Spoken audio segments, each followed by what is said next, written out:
Ever wonder why some people are able to buy multifamily properties and you're not? It's all about the financing.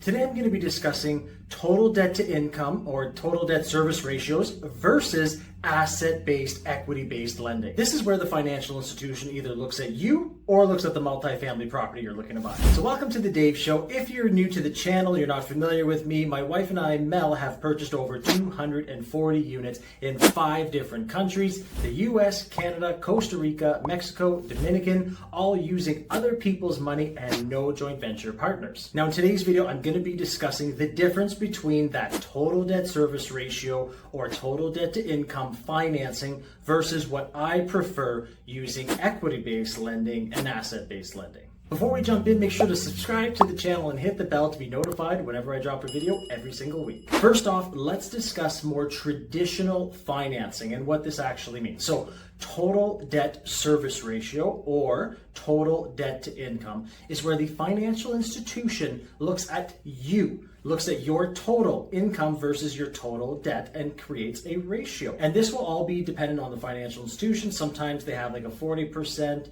Anyway, I'm not going to get into that as I'm not a mortgage broker, but what I want to discuss is basically when the financial institution is looking at an income property that you're looking to buy. They will look at 100% of the expenses and then they'll look at about 50% of the income. And you're thinking, well, that doesn't make any sense. I kind of agree. Now, there's a gap there, right? There's a 50% gap or so. What they end up doing is they look at you to bridge that gap. So they look at your total debt to income, your total debt service ratio to bridge that gap. Now, have you ever heard a financial institution say, you qualify for X amount of buying power? You can buy a house for this amount. You can buy a condo for this amount. You can go spend this amount. You're pre-approved for this. Well, that's exactly what they're doing. They are basically reverse engineering. They're saying with your income and your total debt service ratio and total debt to income, you can then, right, if we did 50% of the income on a property and 100% of the expenses, your gap or your bridge capability is X amount. So therefore you can only purchase this purchase price, okay? That is how they come up with that calculation. And this is why people come to Mel and I, right? We have a mentoring program, the Action Family Mentoring Program. They come to us all the time and say, how are you guys buying properties? Like the bank keeps saying no, or says, I can buy the next one and that's it because my ratios don't make sense anymore. This is exactly what happened to Mel and I at one point as well. I think we had about 4 or 5 properties and they basically said your ratios are starting to hit that max, and they also have a cap on how many properties you can own personally, which we owned personally back then. But again, let's focus on the ratios. So this is why investors hit a roadblock, because those financial institutions look at them to qualify for the asset, which you can do, and some people are okay with buying maybe 1 or 2 properties and leaving it at that. But I like growing portfolios. Mel and I loved growing our portfolio and still growing it, and we like showing people how to grow it. So next up, let's dive into asset-based lending, equity-based lending. What exactly is asset-based lending / equity-based lending? Well, let's leave the traditional, right, over here, and let's look at the actual building itself. So let's say you're purchasing a multifamily property. I don't know, is it a duplex, 4-plex, 5-plex? Doesn't matter. You're purchasing a multifamily property.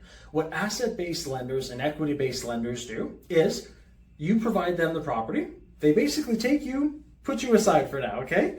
They look at the asset and they will do the income and expenses, kind of like we did earlier with the traditional, but they will look at this as more of a debt servicing, because at the end of the day, the financial institution is looking for whatever reason, if we have to take back this property, will the income be able to service the debt? Meaning, will we be able to carry this property and still pay a property manager until we can liquidate it, sell it, because the banks are not in the business of holding properties, right? They're like holding mortgages, holding notes.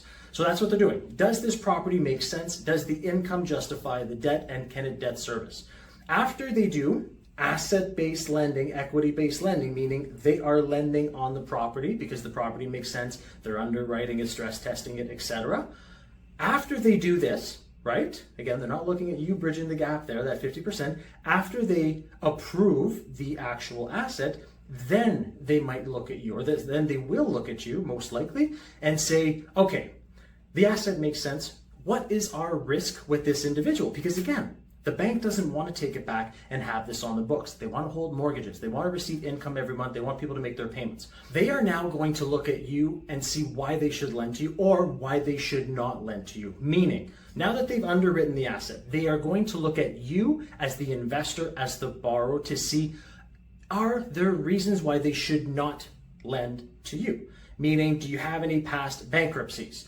Do you have any credit or consumer proposals? And I'm not saying that if you have those things that it's a no-go zone for you. You can still get lending, right? I've helped a lot of people who have gone bankrupt or who have poor credit get financing, right? Through showing them how to do creative financing. I'm not saying that you cannot get financing. I'm just saying they will look at that. Have you missed your last X amount of payments? Are there any skeletons in your closet, right? And then they'll look at funding the deal. They'll still make you personally guarantee the debt. Like, for example, Mel and I personally guarantee all the properties that we have, all in the 5 different countries. That's something that you won't get away from.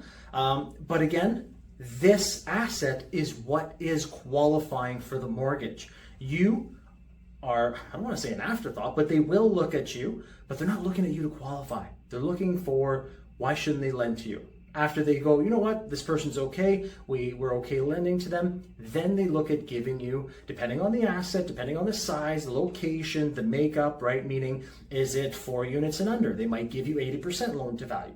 Is it 5 units or over? They might give you 75 or 70. Is there mixed use? Meaning, let's say there's residential on top and commercial on the main floor. Where is it located? Is it in a metropolitan center? Is it in a secondary, tertiary market? Like, all of those will then come into play with the loan to value, the size of the mortgage in regards to the appraised value that they'll give you.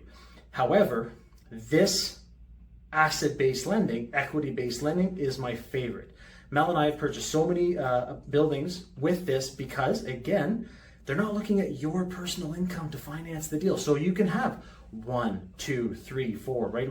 We've purchased 12 properties in 12 months in 1 year because, again, they weren't looking at the traditional. If they were looking at our income, they would have stopped after 1 or 2, right? But because they were looking at asset-based lending, equity-based lending, they looked at our global portfolio overall. This is why it's so important to buy the right deals, because it compounds on each other.